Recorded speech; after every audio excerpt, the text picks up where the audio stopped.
Hi guys, welcome to Sindhu vlogs. ఈరోజు అయితే మేము గోంగూర ఎండ్రాయిలు కర్రీ చేసుకున్నాము.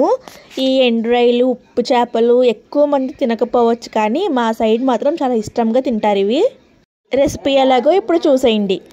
ఫస్ట్ అయితే ప్యాన్ పెట్టుకుని ప్యాన్లో వాష్ చేసుకున్న గోంగూర, 4 పచ్చిమిర్చి, 2 ఉల్లిపాయలు, 2 టమాటోలు, ఉప్పు, కారం, పసుపు వేసి బాగా మగ్గించుకోవాలి. గోంగూర అన్నది కొంచెం సాఫ్ట్గా మగ్గిపోయేంత వరకు మగ్గించుకోవాలి.